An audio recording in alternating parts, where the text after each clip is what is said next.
A 7-year-old girl accidentally encountered a man crying in front of her mother's grave. Just 2 words he spoke made her turn pale. But that was only the beginning of a journey to uncover her identity, escape a pursuer, and discover the truth her mother had hidden her entire life.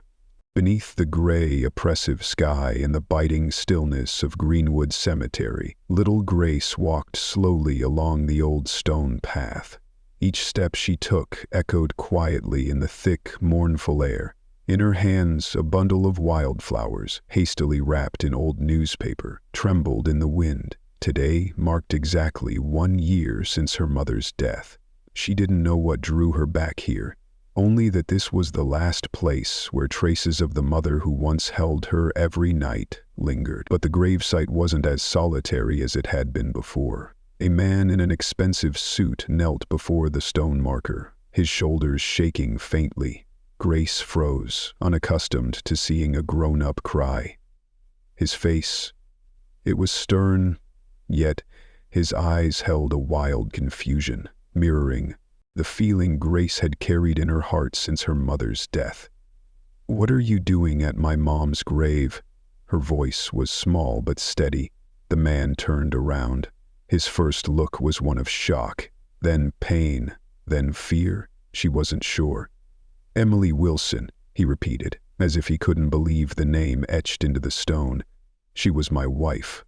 Those words shattered the solitary world Grace had always known. Her mother had never mentioned anyone.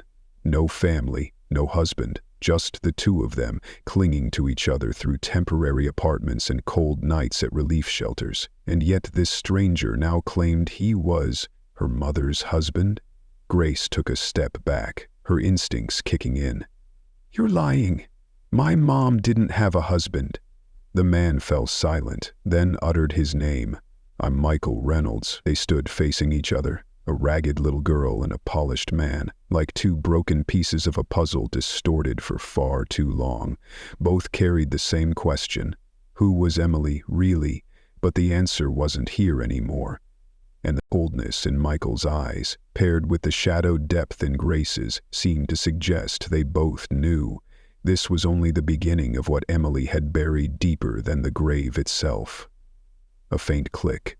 Small, broken, but enough to make Michael whip his head around. No one, just an empty hallway. Dull yellow light, the glass door reflecting their faint, ghostly shapes. Grace's grip tightened on his hand. Small, icy fingers. He felt the slight tremble, not from the cold. "We're being followed," she whispered, eyes locked on the glass, not looking at him, tracking a tiny movement, enough to make his heart skip. "You sure?" Grace nodded. Barely a breath, but her gaze cut like a blade. He'd never seen her like this, not the frail orphan anymore. She was listening, feeling, a survival instinct her mother left behind. Michael scanned the space. The silence felt fake, staged, hiding something. A breath, a glance, a step that hadn't yet landed. "We'll turn into the shop across the street," he said, voice low, each word deliberate. Grace didn't respond. But when he tugged her hand, she followed, no hesitation. They slipped into the old bookstore. The smell of paper, of time, hit them hard. Grace drifted toward the children's shelf, pretended to browse, but her eyes flicked to the glass. Michael stood at the counter, feigning interest in prices. His gaze never left the window behind him. Then he saw it, a figure at the street corner, not smoking, not on a phone, just standing, as if he didn't exist. But those eyes, pierced through the glass, straight inside. His chest tightened. Grace edged closer, silent, handed him a book. "Someone's out there. Did you see?" No tremor in her voice, just dry, like she was holding back tears. Michael nodded. "Back door," he said. Short, sharp, final. Grace didn't ask why. She grabbed his hand, tighter this time. They slipped through the rear exit into the alley. No words, but they both knew. Emily's secrets weren't resting anymore. They were alive, watching, breathing down their necks, and from this moment there was no turning back. A sharp hiss, a White flash streaked past the window. Then, boom.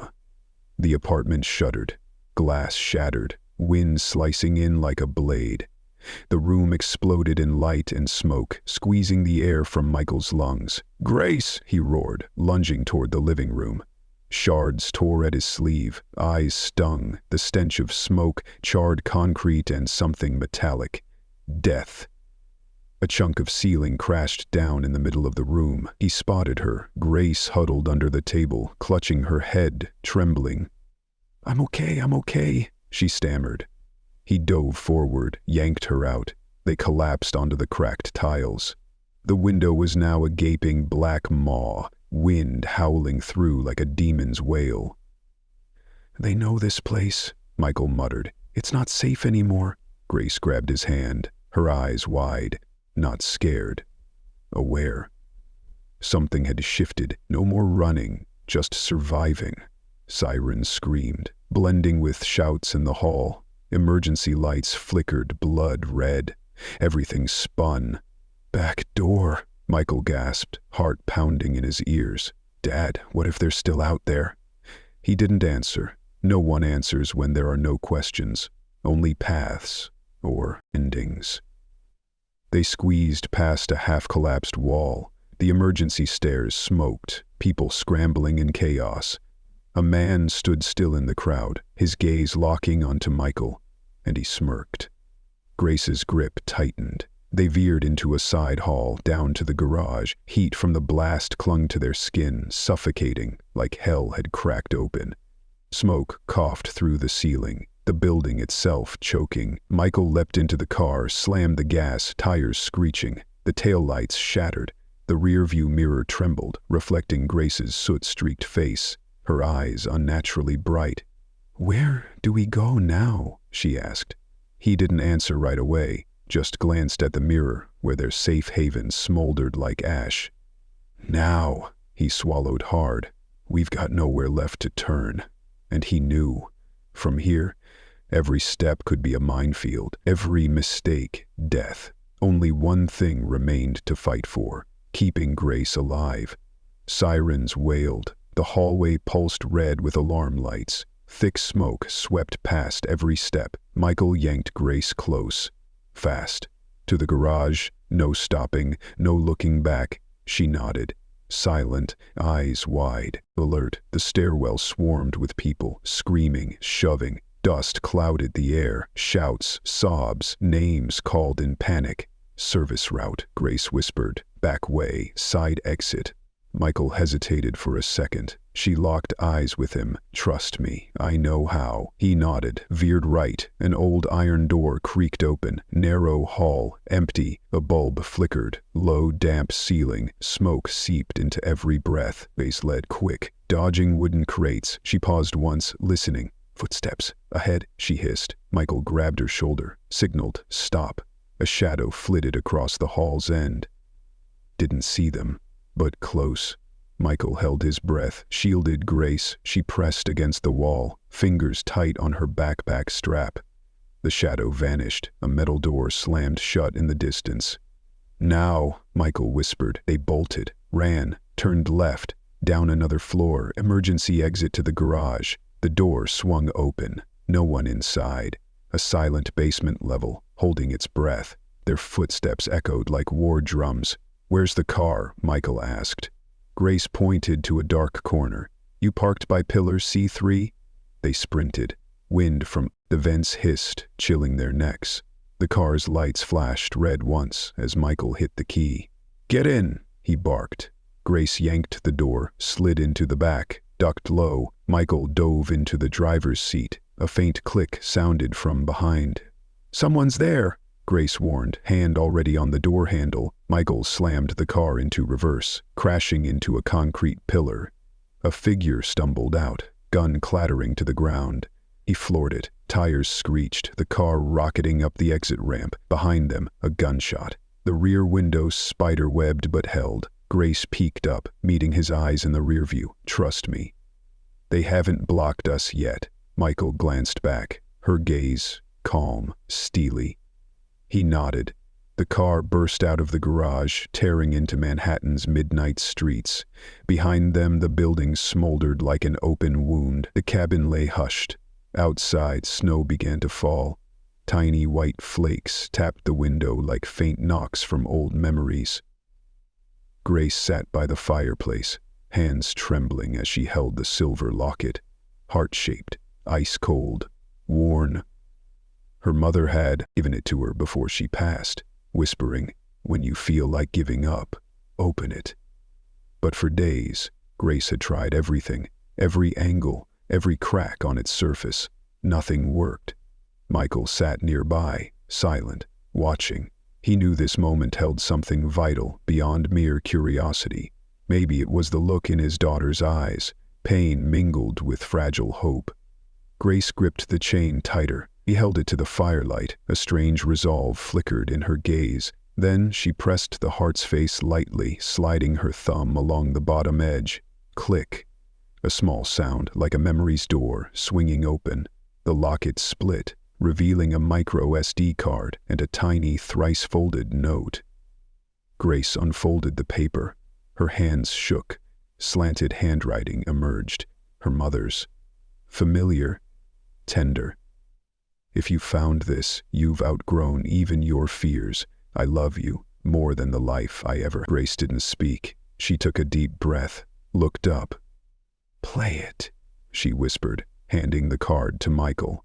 He nodded, slid it into the laptop. A video loaded. A face appeared. Her mother. Emily, hair neatly tied, eyes shadowed, but that gentle smile Grace knew from every bedtime hug. "Grace, if you're watching this, I'm probably not with you anymore. But listen to me, okay? All the way through." Her mother's voice, warm and steady, flooded the cold space like sudden sunlight. Grace sat up straighter, clutching the note. Tears rolled down her cheeks unbidden.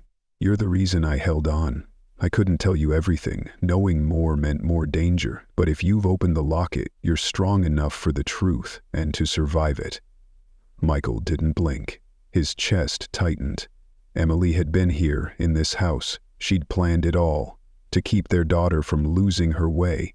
Grace murmured, "She always knew. She trusted me." The video rolled on. Emily leaned closer to the camera. "Michael, if you're there with her, protect her, like I always hoped you would. You two are family. Trust each other." The video faded with her smile. The screen went black, but the room seemed to glow. Grace turned to Michael. For the first time, her eyes held something certain, unshakable. "I'm not scared anymore," she said. Michael stepped forward, wrapped his daughter in his arms, wordless.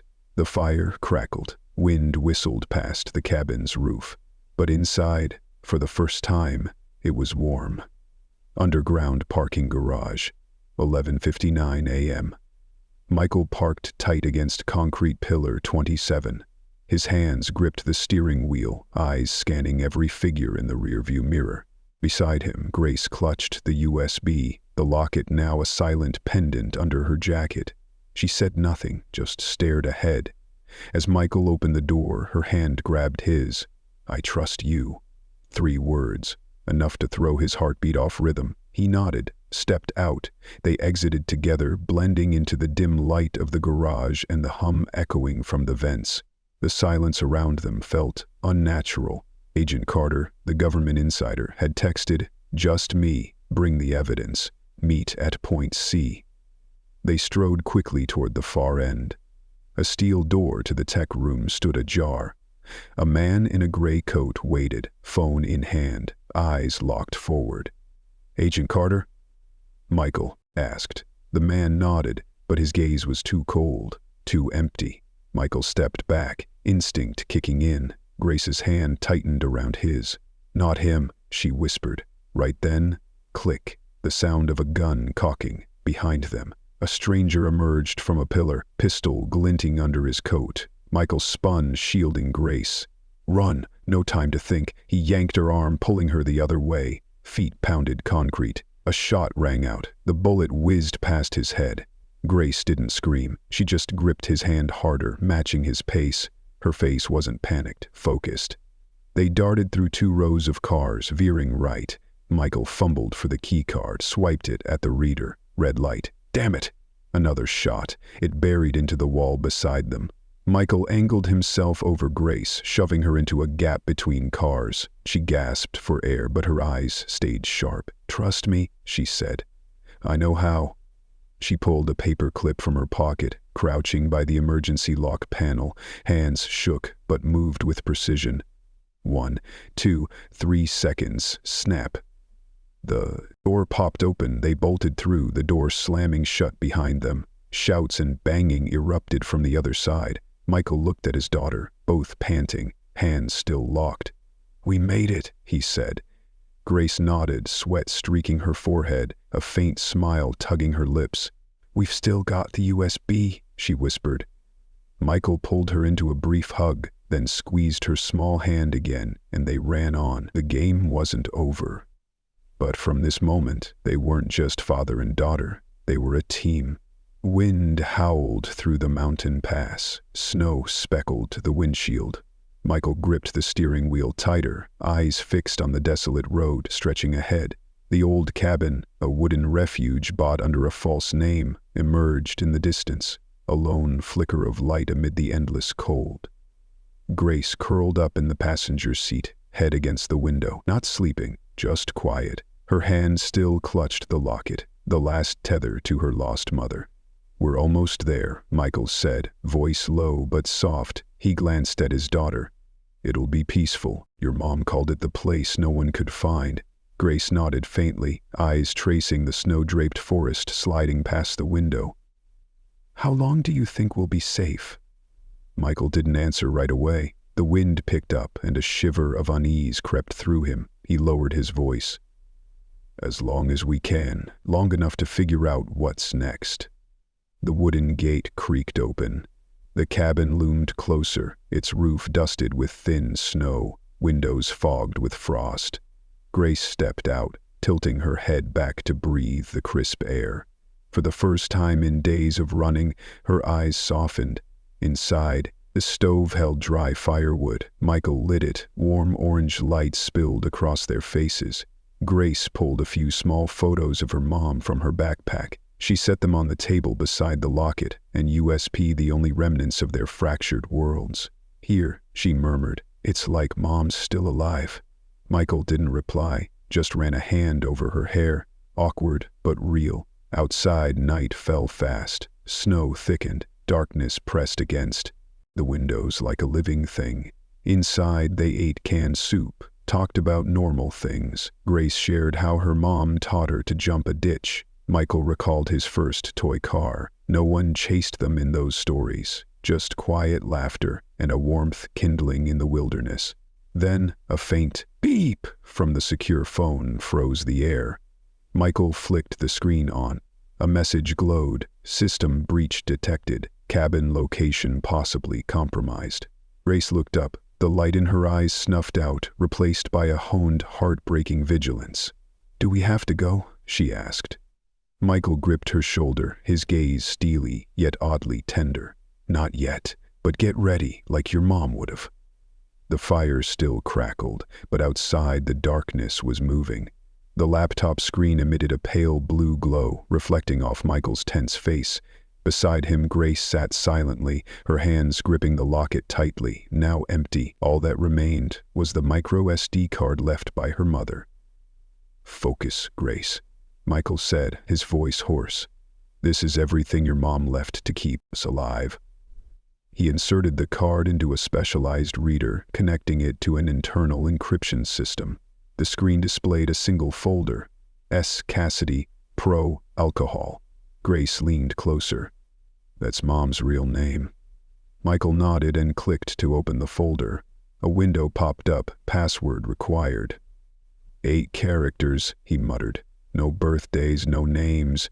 Maybe a private code. Grace stared at the password prompt, then whispered instinctively, PAINTBRUSH. Michael paused. "You sure?" She nodded. "Mom always said, remember that word. It might be more than just a panic word." He typed each letter, his palms slick with sweat. He hit enter. Access granted. The screen shifted to gray. A diagram appeared, data pathways sprawling like a spider web. At the center was an icon, Clov, the criminal organization. Branches extended outward like tentacles, banks, museums, art foundations, shell companies. An internal software launched automatically. The first tab displayed a manifest, 12 forged artworks auctioned in 2023. Each entry included images, authentication details, and financial trails. Emily had tracked every step, from the restoration in the workshop to the international auction sales with the money laundered through a chain of offshore accounts. She did it all alone. Michael exhaled. Your mom built this case step by step, knowing if she ever showed her face she'd be dead. Grace said nothing. Her eyes remained fixed on the screen where the final folder appeared. Emergency leverage. Inside was an encrypted list.